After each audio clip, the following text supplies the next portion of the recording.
first off, I'll give you a quick introduction. I'm Adam Schweers. I'm the mayor of Carroll, and I've served as Carroll's mayor for 2 years.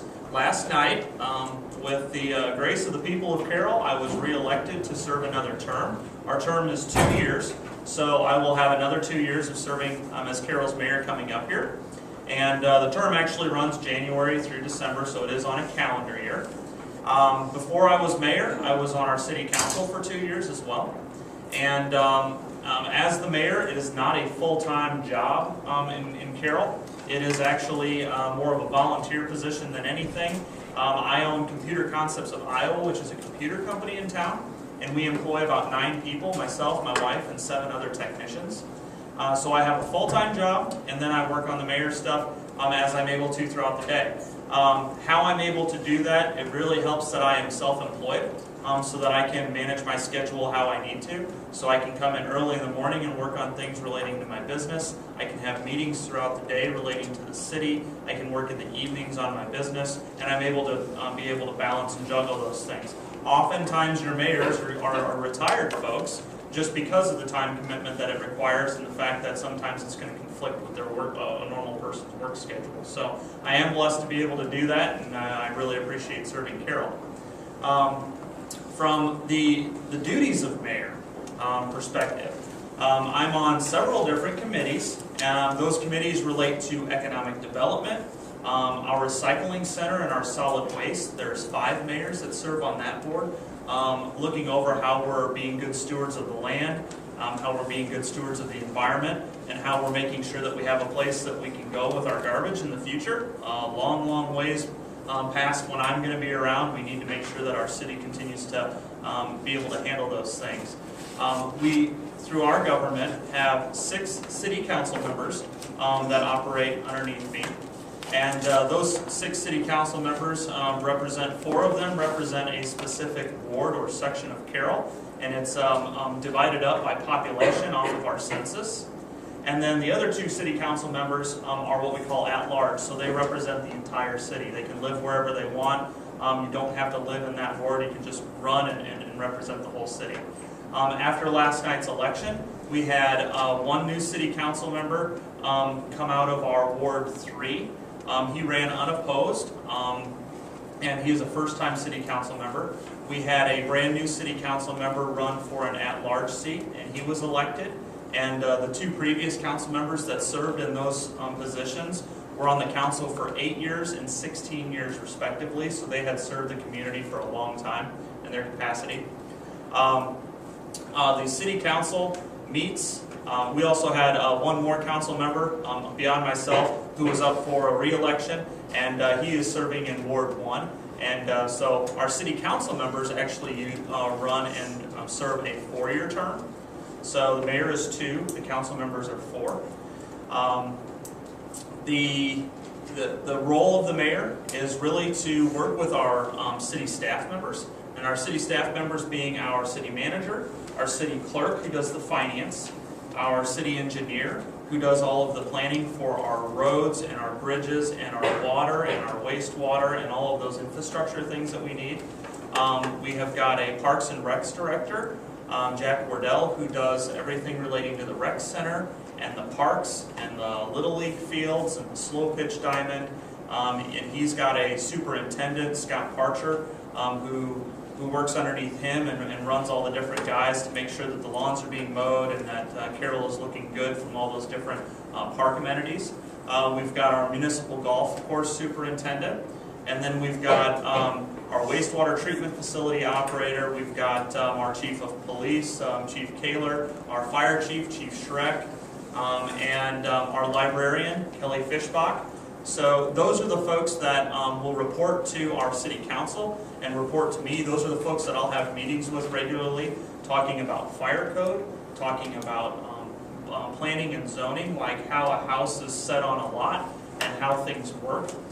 We work back and forth with the different developers here in town as they bring on new houses and build new streets for us to put up new houses in town.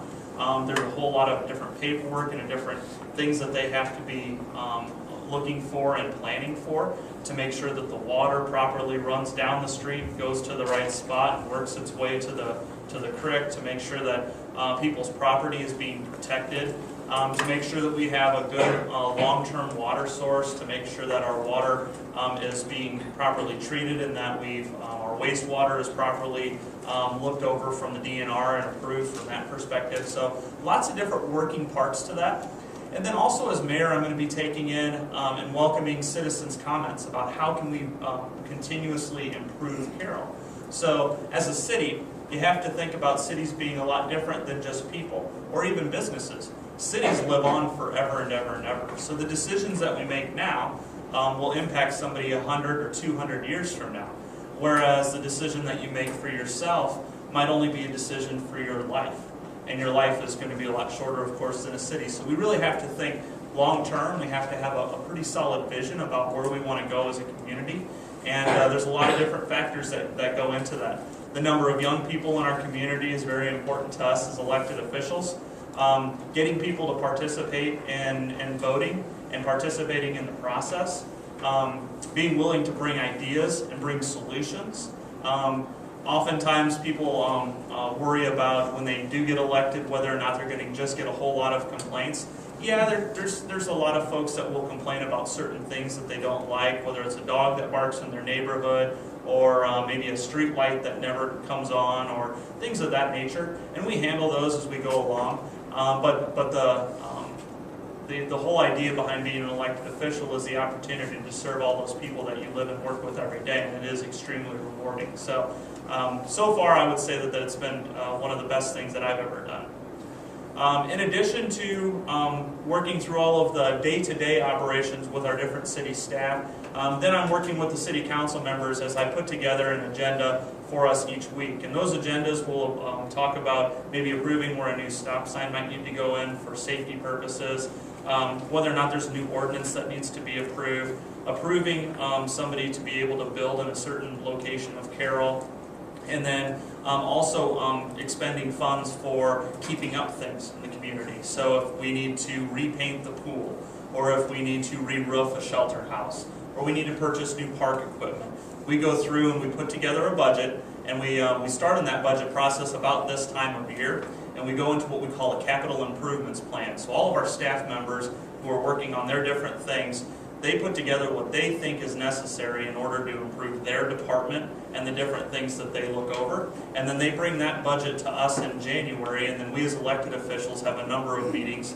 that we will go through all of those different budgets, and we'll look at how much money is coming in from taxes that we have, from local option sales tax for things that we buy, for hotel motel tax when people stay at any of the hotels here in town, how much money we're bringing in from people on their water and sewer bills.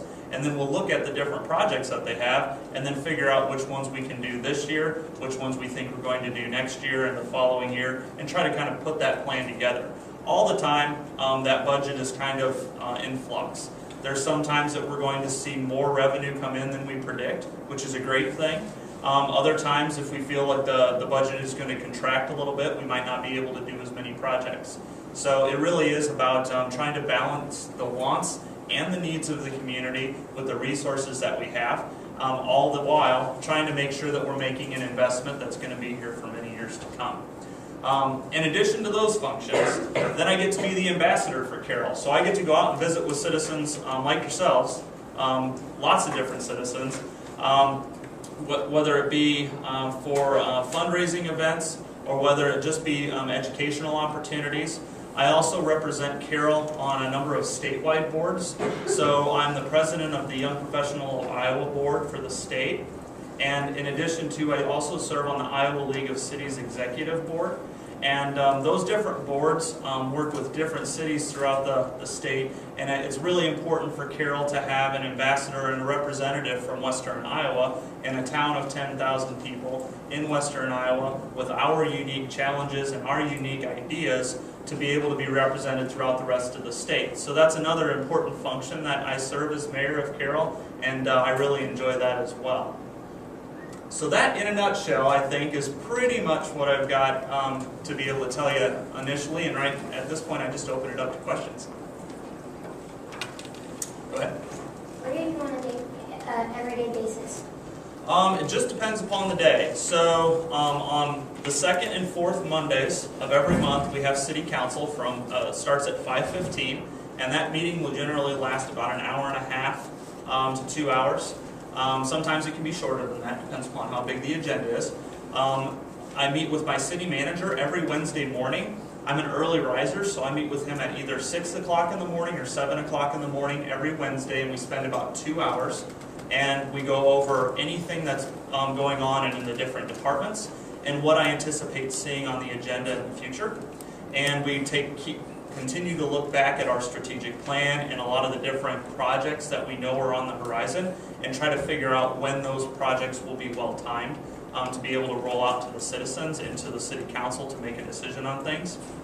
In addition to that, the Carroll Economic Development, the CADC group, they get together every Tuesday from noon to 1, so I'm in on those meetings, and that's talking about bringing new businesses and jobs to Carroll and how we are going to be able to help facilitate those things and work with the different businesses that are either expanding or looking to come to Carroll. I'm on the Solid Waste Commission, which meets the second Tuesday of every month from 8 to 9. The Iowa League of Cities is a quarterly meeting, and that's a full day in Des Moines. The different executive things that will occur during the state budget. When the state legislators are down at the Capitol from January through March or early April, we as elected officials here will go down there at least 3 times to meet with legislators to talk about issues on water quality, issues on taxes, property taxes, any bills that are going to impact our communities relating to development. So we'll be down there for Transportation Day for Highway 30. We're supporting the idea of 4-laning Highway 30 from here to Glidden because of the number of traffic that we have there. It would be also important for us someday to get a 4-lane road to Carroll for economic development purposes. Some companies just will not locate in Carroll because we don't have a 4-lane road coming in. So that's something that I'm working on now that I might not see in my lifetime, but I know that it's important for Carroll in the future. So we keep working on it every single year. So we'll meet with legislators several times that way. Throughout the day, sometimes constituents will come down to my office. I'm a lot more accessible than the average person just because I own my own business and I'm right on Main Street. So folks oftentimes will just stop down at my office and want to meet with me to talk to me about a concern or maybe a project that they're working on.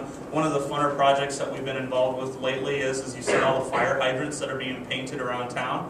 That was the idea of one of our volunteer firemen who had served for 30 years. He had passed away. He had left a little bit of money, but his daughter and his wife really wanted to see the project done in his name. So they've been working with the city, and we've been working with the Kiwanis and the Rotary groups and all the different civic groups to line up volunteers. So our staff is going out and sandblasting all of them, and then we're getting volunteers to go out and paint them. And it only takes about 30 or 45 minutes, and we got about 78 of them painted. But what you don't realize is there's about 482 fire hydrants throughout the city of Carroll. So it'll be going on for quite a while, but those are the kinds of projects that I get to meet with people about. So each day is a little bit different. Some days I'll have 5 or 6 hours that I'll spend on city-related work or more, and some days I might only have an hour.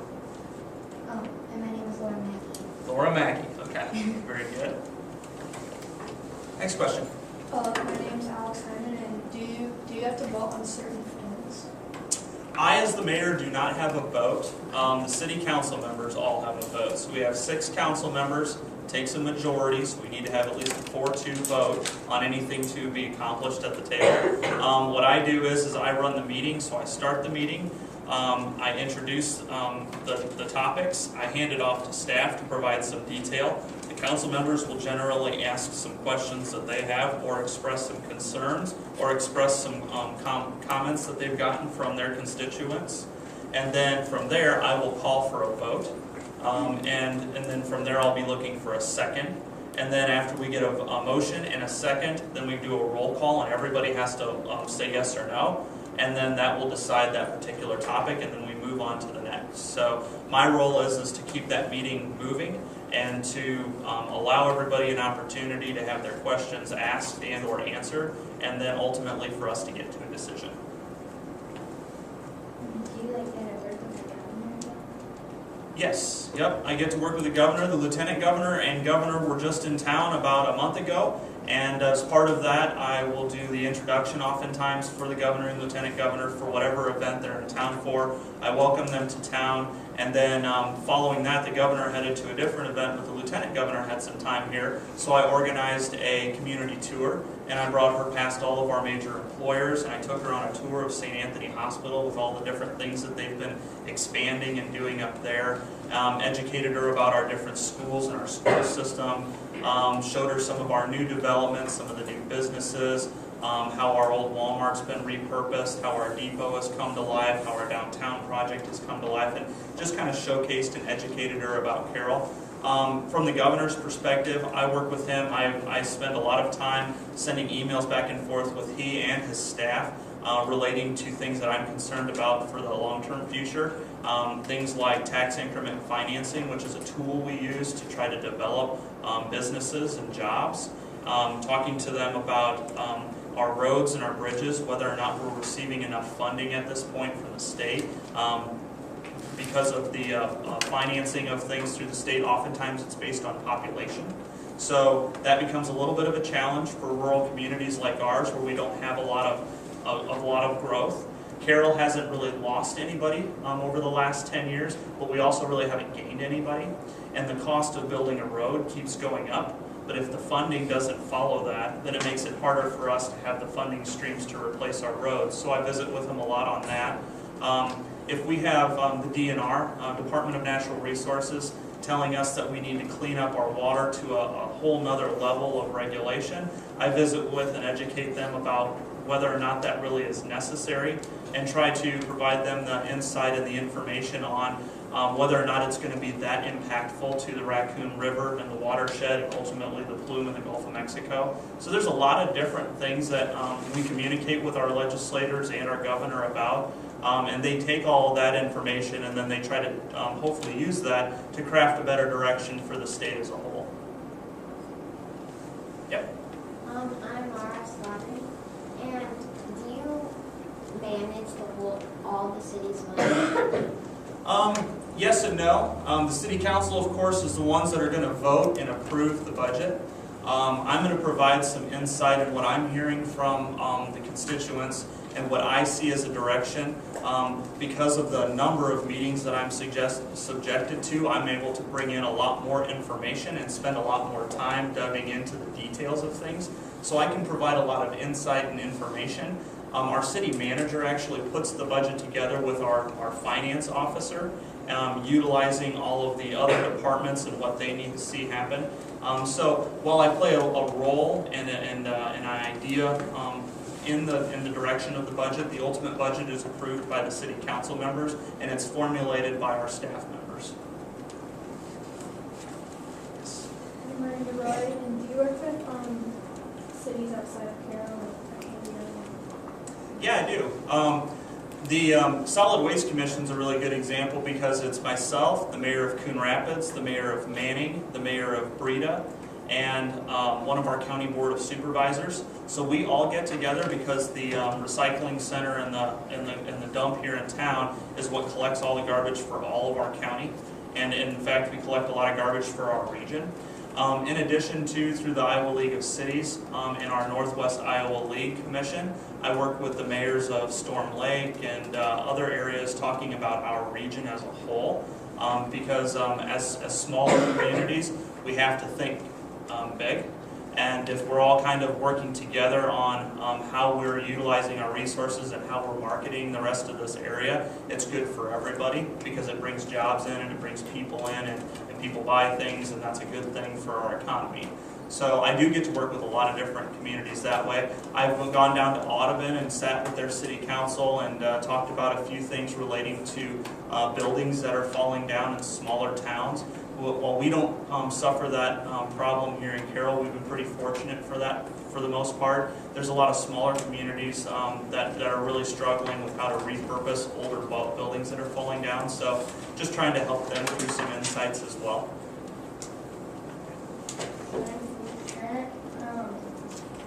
So all the mayors in the United States are together. do have a National League of Cities conference. There's 2 of them, one that's held in Washington, D.C. in the March timeframe, and one this year I think is being held in Seattle, Washington. And so that does provide an opportunity for all of the mayors to get together. We just had our Iowa League of Cities conference.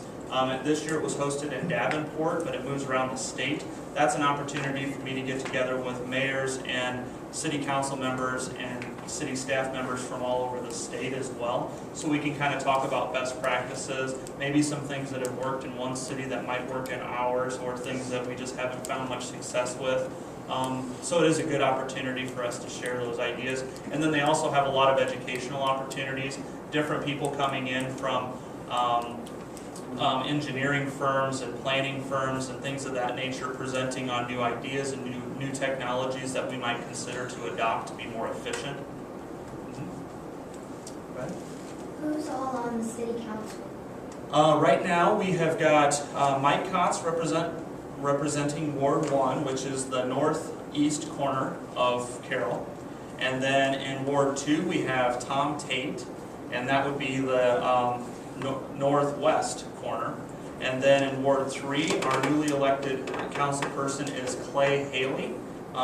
His counterpart, the person who has been serving for 16 years, is Mike Eifler. So that's Ward 3, and that's in the southwest corner. Ward 4 is currently represented by Carolyn Seaman, and that would be the southeast corner of the state, or the city. And then the at-large positions, right now Jeff Scharfenkamp is an at-large position representing the whole town. He's retiring off after 8 years, so our newly elected person is Jerry Fleschner. And the other at-large seat is, let me see, I'm going to go around the table, Eric Jensen. And Dr. Eric Jensen's been on with us for, I believe, 2 years. So he's 2 years of his 4-year term, and he is in a large position as well.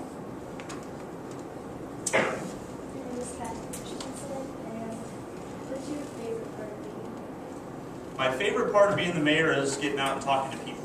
I like people. I've been in sales and customer service my whole life. So I worked for American Home Shield, and I've worked in the computer industry now for 14 years, and everything that I do is problem solving.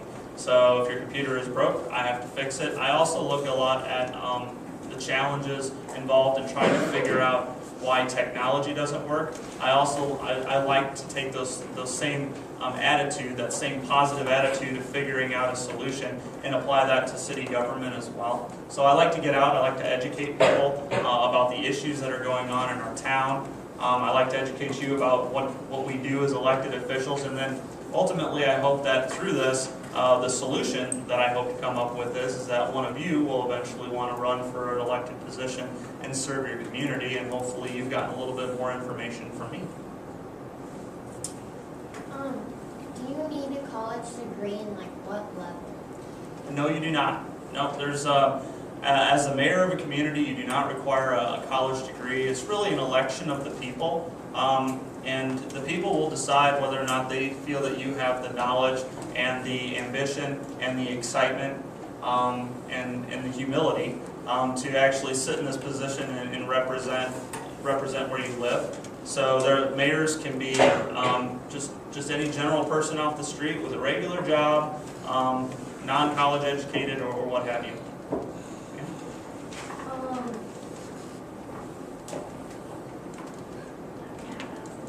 Okay. My name is Elise Jansen, and I was wondering what kind of ceremonies or activities that you have to partake in. A lot of the time, we do a lot of proclamations. If you get the newspaper, a lot of the time you'll see me signing a different proclamation. Like we had Breast Cancer Awareness Month in October. November we had Home Health Month. We've also got Adoption Month in November. We've got Red Ribbon Week. We've got different things that are important to people. A lot of the time I'll participate in signing a proclamation in support of those different things throughout the community. We just had a really neat mural dedicated up at St. Anthony Hospital in our Veterans Clinic up there. A gentleman, Sorensen, actually came in and painted a neat mural on the wall. There was a dedication there at the hospital to the VA. So I came up and I just gave a quick little speech for that. Whenever there's like a groundbreaking, when we had Culvers come to town and we did the actual golden shovels and the whole groundbreaking with the hats, I get to participate in some of those neat experiences as well. Sure. My name's Paul Chain, and I was wondering that you've been saying that the city council votes on a lot of decisions, but do you ever get to incorporate your own opinion as the mayor? I do. I mean, this last week was probably a pretty good example of that. I'm going to set things out on the agenda that I believe are things that we need to take a look at. So ultimately, the things that the council members see before them are items that I've looked over, that I have some background in, and that I want to see us address. Whether I want to see us address it in favor, for, or against, I will certainly make that known to our council members, and ultimately make my comments at the meeting as well. So for instance, this last meeting, we had quite a bit of a discussion relating to train horn noise in our community. And that was a discussion that I've had since I was a city council member. A lot of people came to me, it's really disruptive, they can't open their windows at night, it wakes them up in the middle of the night, they really wanted to see something done about this. So I've inquired with the Union Pacific, and I spent a lot of time visiting with different communities that had reduced or gotten rid of train horn noise. I had constituents that were snowbirds that would go to Texas and Arizona, and the communities that they were in down there even had reduced train horn noise, so they would send me information back. I kept asking questions over the last 4 years, and finally this last council meeting, after I felt like I had a good enough amount of information, I put it on the agenda for our council members to have a discussion about, and ultimately it started out that we may not actually do anything about that. But then as the discussion went on, and I interjected a significant number of my thoughts and my passion for seeing us at least explore how we might do that, we were able to come to a conclusion that yes, we wanted to have a study done with a firm from Ames, and we're going to expend some money, approximately $17,000. A firm has to come in and working with the Union Pacific, they have to look at every intersection for safety. And if we're going to reduce the train horn noise, we have to make sure that we implement something at each one of those intersections that will make sure that that intersection is as safe or safer than it is now. So with that study and with that information, we'll be able to answer that true cost of how much it will cost and what the liability might be and what our long-term maintenance will be. And then we can fully make a decision. And if nothing else, even if we decide at this point, at the end of all of that, that we aren't going to be able to proceed with it because it's too costly or maybe there's too much liability, we as city council members and as elected officials will have been able to come back to the people and say, we did look into this for you, and these are the pros and these are the true cons, and this is why at this time we may not be able to do it. Or maybe we'll find out we'll be able to do it. The cost is not going to be nearly as high as some had thrown out or predicted, and we'll be able to say, yes, we're going to move forward with this and we're going to implement this over a 10-year period of time. Go ahead. How many committees are in Carroll? How many different committees? Yeah. Well, as the mayor, I get to appoint a number of people to what we call boards and commissions. So we have our planning and zoning, we have our parks and rec, we've got our historical commission, we've got our, trying to think. I think we have approximately 5 to 7 different boards or commissions associated with the city. Then you've got all of your ad hoc committees relating to any special projects that might go on. Sometimes you'll have to put together a special meeting of those folks. Sometimes we'll have meetings with our supervisors just to kind of figure out what's going on there, or if we have a joint project going on with the county. Sometimes we'll have meetings with our school board members or our school superintendents to talk about a project that they have that Carroll needs to be aware of. So, but overall there's approximately 7 boards and commissions. You got an airport commission, a commission of 6 people that just oversee the airport and all of the workings of that. As long as I've got you here, Yeah. I'm going to ask, one of my goals this year, this is a little off of your job, but I wanted to bring people into my classroom to show the kids how important writing and reading are in particular jobs. Can you kind of just highlight how important writing and making sure things are written correctly. I'm sure you do a lot of maybe grants. You guys put together those types of things, or just communication. How important is reading and writing in your position and the city, and how things go with that? Very, very important. As we put together any of our memorandums of understanding, any of our contracts that we're approving, any of our legalese, we have a lawyer that can look things over, but it's very important for us to be grammatical, to be well thought out, to be well organized in our thoughts. If you don't organize well in your thoughts, and somebody's trying to read through it and they come to a conclusion that I'm not even quite sure what they're asking for, you're not going to be nearly as effective, whether you're asking for money or whether you're educating an elected official on why I don't want you to do that. It's very important for you to be able to articulate that. So the reading and writing is critical as part of the communication process. And then just being able to make sure that you collect your thoughts and you're organized in anything that you're doing, whether it's bringing a project to the community to look at, or whether it's expressing a complaint or something that you would like to see changed. My name is Caleb Renner, and I was wondering what sort of things concern you the most. What sort of things concern me the most? I think my biggest concern right now is our population and our changing demographic. And those are just really big topics for some people to really wrangle in. You know, some people will just focus on, I really want to see this park in my town. I have just a whole different approach to that. What I see right now is a real need for us to make sure that we have younger people willing to come back to Carroll and start their families and go to our schools and start jobs and or work in the positions that we have. We have a lot of people that are in their 47 to 57-year-old range living here in Carroll, and those folks are going to retire, and we need people that are going to come back and fill those jobs so that we can maintain the high level of service that we have here in town. We also have a lot of people that are in their 67 to 87 area that we have a need for a workforce who is going to be willing to take care of those folks and support those folks. You think about the assisted living facilities and our regional hospital and all of those different things. While sometimes those jobs are not the most highest paying, they're very rewarding, and they're going to be very important for us to be able to fill those positions in the future. When we talk about workforce, just making sure that we're coming up with a workforce that really dictates a need to continue with higher education. And how do we incorporate 2- and 4-year degrees into the jobs that we currently have in our region? It's very hard for me to consider that somebody might go off to school and spend $40,000 or more on a college education only to come back and find that they only have a $12 an hour job, and they could have started at $12 an hour when they got out of high school. So we need to make sure that we're encouraging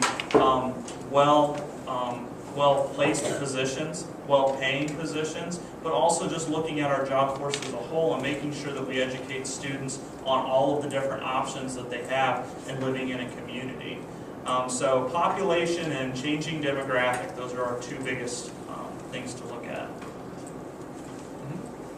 Did you approve the free clinic, or do you not do things with like the We do not.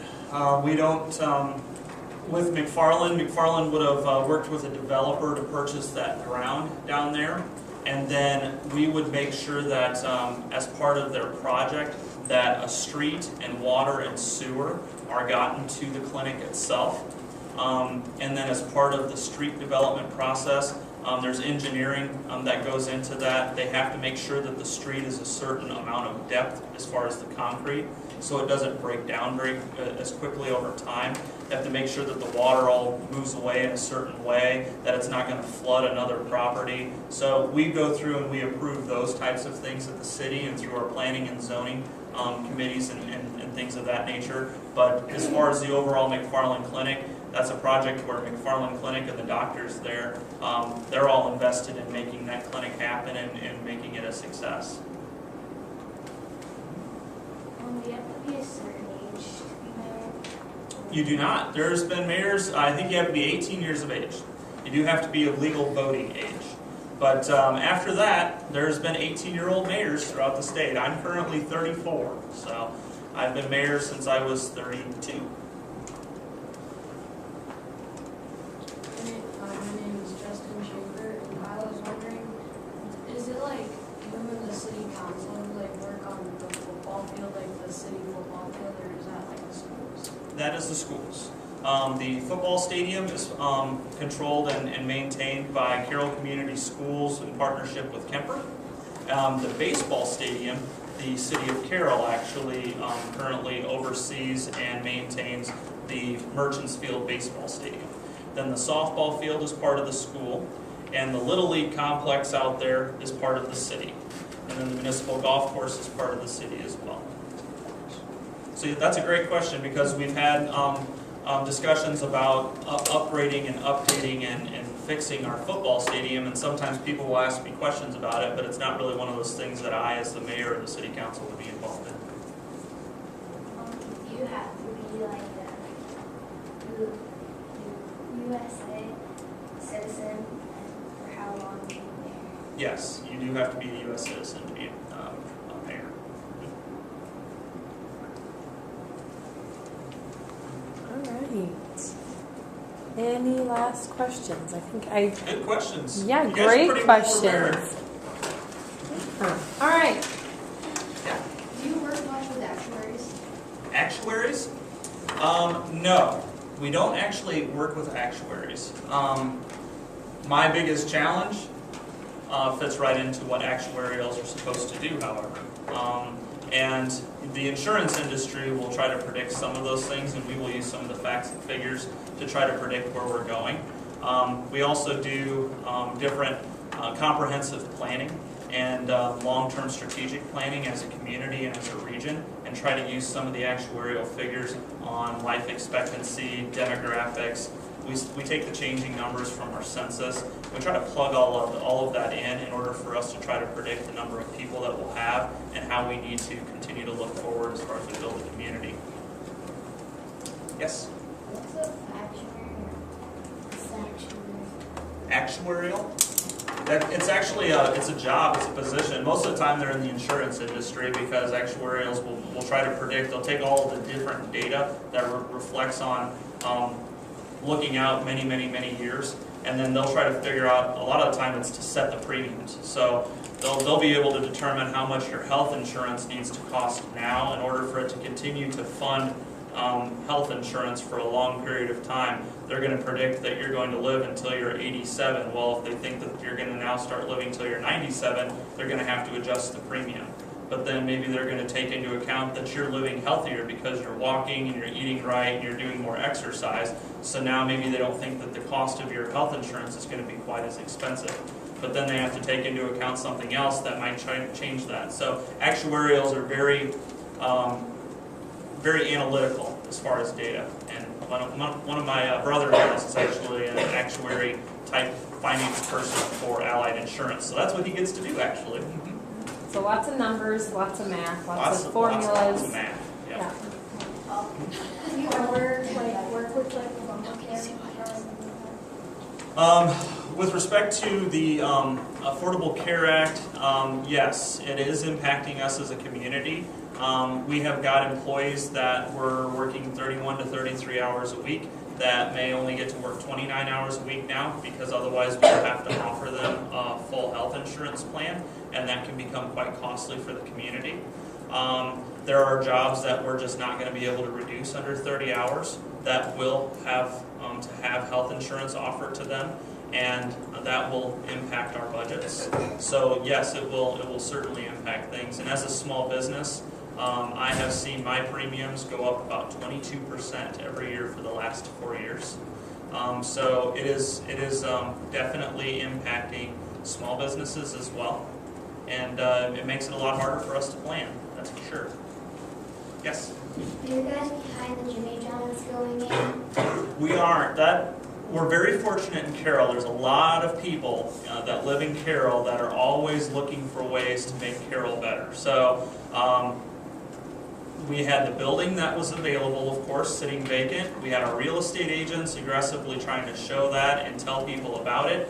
And we were fortunate enough that a franchisee who's actually from a Minnesota area, who already owned a Jimmy John's in that area, decided that Carroll was a good place for him to locate it. And he bought the building and he'll put it in the business. And really we do nothing except for say thank you, and hopefully we all buy some sandwiches, right? Oh my gosh, this is the first I've heard of this. You've just made a very happy teacher. Yes, April. Oh no, I haven't heard that where there was one going in here. The old KFC. Are you serious? Go ahead. Are you guys, there's a neighborhood, my dad was telling me about, there's this neighborhood that's going in like near my house. It's like near Rolling Hills, maybe, and I don't know if that's still going on, is it? Or Yes. is it ended? Yep, there's a lot of our residential development, all of the new housing right now is currently focused on that south side of town. You're seeing a lot of homes being built back behind McFarland Clinic. You're also seeing some more streets go in right along Highway 71 in what we call Rolling Hills South area. So you're seeing new streets and you're seeing new homes pop up in all of those areas. And we've platted a Plat 3 and a Plat 4 for down by McFarland Clinic, so you'll continue to see development there as well. Yes? Is Carol in debt at all? We will be actually retiring all of our general obligation debt. We were scheduled to retire all of our general obligation debt in 2 years.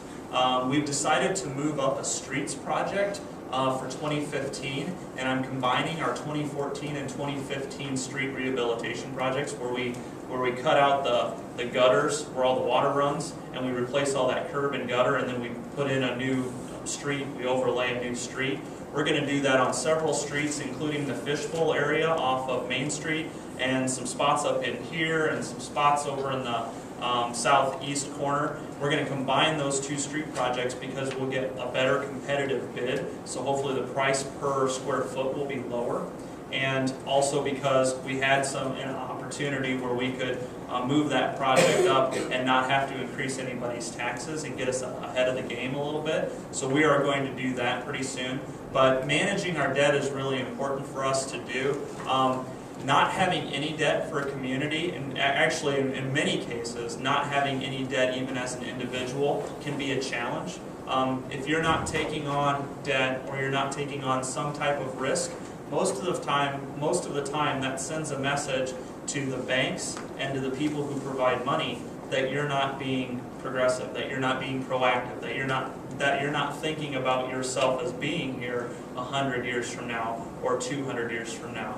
So we have to be very mindful about where we're at with respect to our debt. We do need to continue to make sure that we're doing projects that are going to enhance our community. We've got a few buildings here in town that are from 1974.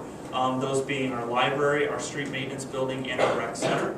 So those 40-year-old buildings do require some updates, and we probably need to bring them all up to speed. So those will be some projects that you'll hear about. Some of them are on the functional side, or tractors and trucks and things of that nature that keep the city clean and operating our house, that you're probably not going to be very excited about. But some of those things like our library or like our rec center might impact you if you're into sports or if you're into education or things of that nature. So those will be things that we'll be talking about in the future as well.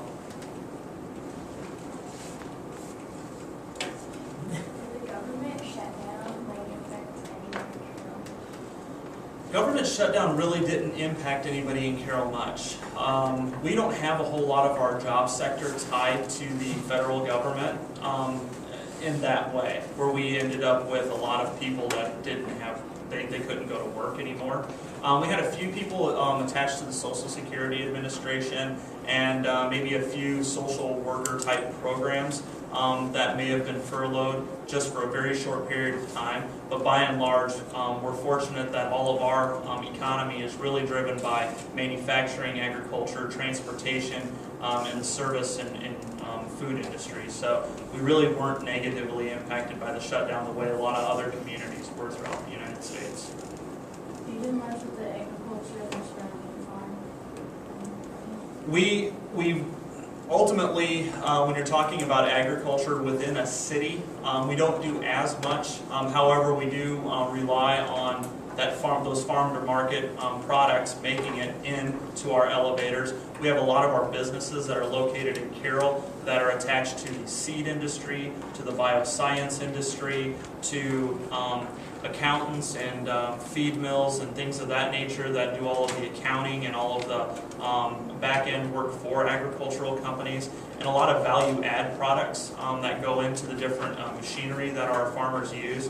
And a lot of of course, our stores, our Baumgars, our computer stores, we rely on selling products, of course, to farmers so that they can do their business. So that's how the two are really merged, but we don't have as many agricultural type intersections as, say, for instance, maybe our county board of supervisors would.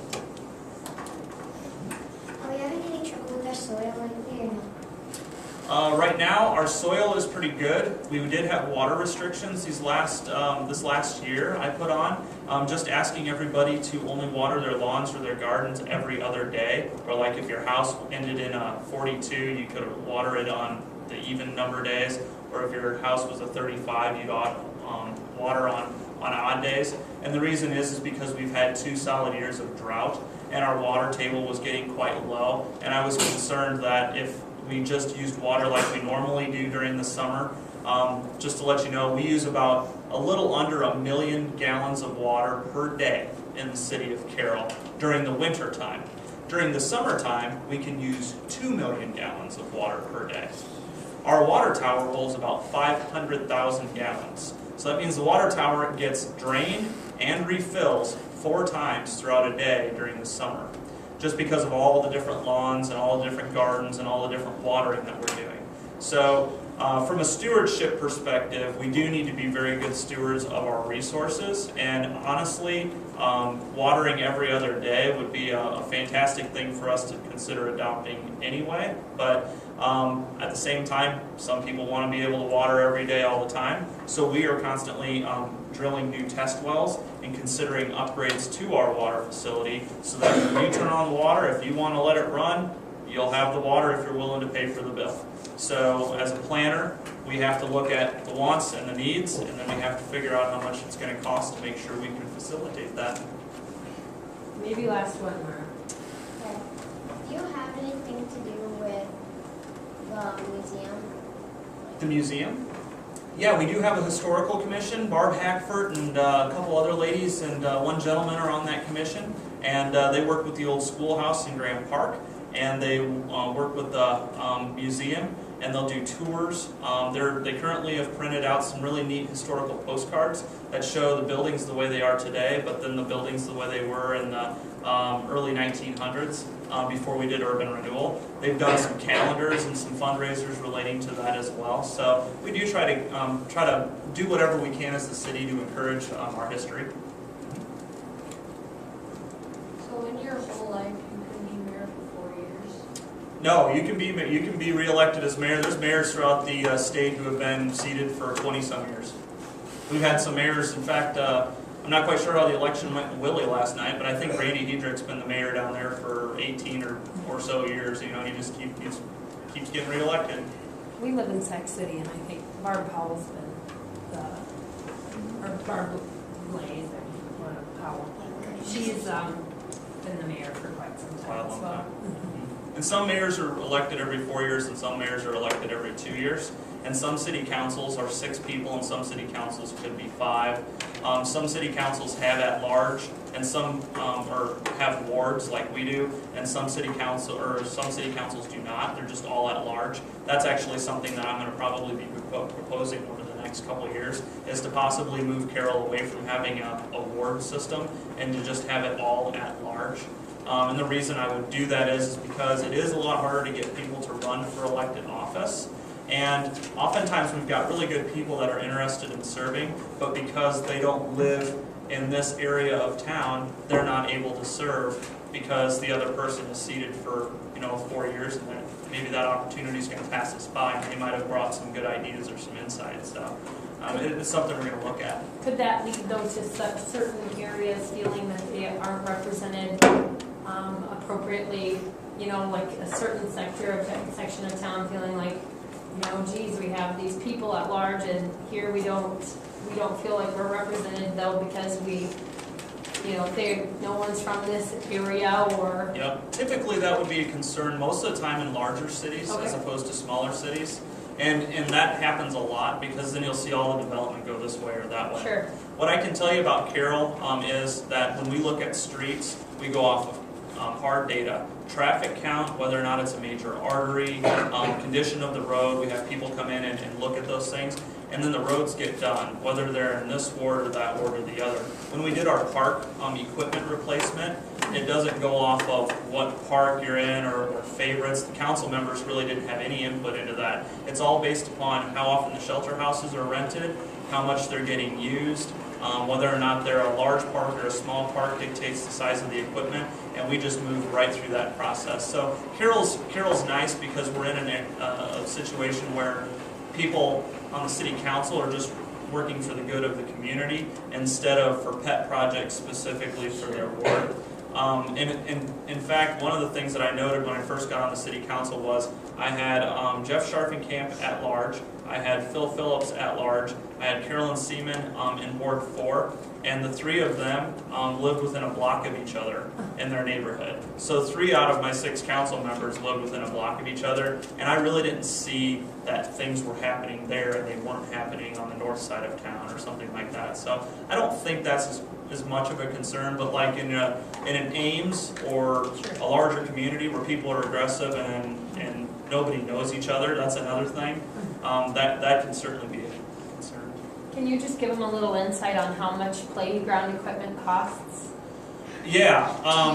Because I don't The know small if they playground quite realize even how much that stuff costs. Yeah, like the smaller playground equipment that you see like at Mission Park down by A&W, that stuff, that nice play set that's there. I don't know if you guys are familiar with that. The park that's by kind of over by Mackey Verizon there. Yeah. Okay, so over there, that playground equipment is smaller. It still ran about, I think it was around $22,000 to $25,000. The playground equipment that is in the park up here by Northwest Park, that really tall thing, we've got a couple of those larger. I got at least one down at Grand Park. That's a pretty sizable one. Those can run anywhere from $30,000 to $60,000. So playground equipment is not inexpensive. No. But it'll last for a long time. So think about that next time you guys, when you go somewhere and you see somebody took a marker or scratched something into it, just think about how much that was. Yeah. Because it's expensive. Being good stewards is always That's right. important. Very important. Well, geez, I asked you for a half an hour, and you were so kind to give us a lot of time, and I'm glad that the kids had questions, and Great questions. you did a great job. Thank you so much. What do we tell Mr. Schweers?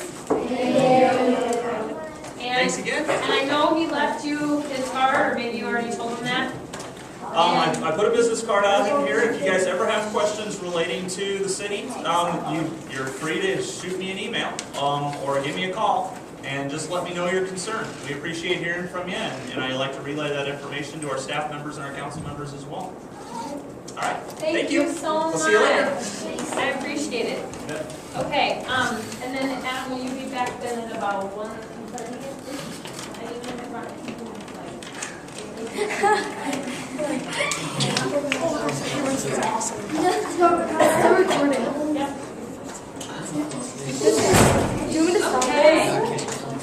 Hi, camera. So that was really good.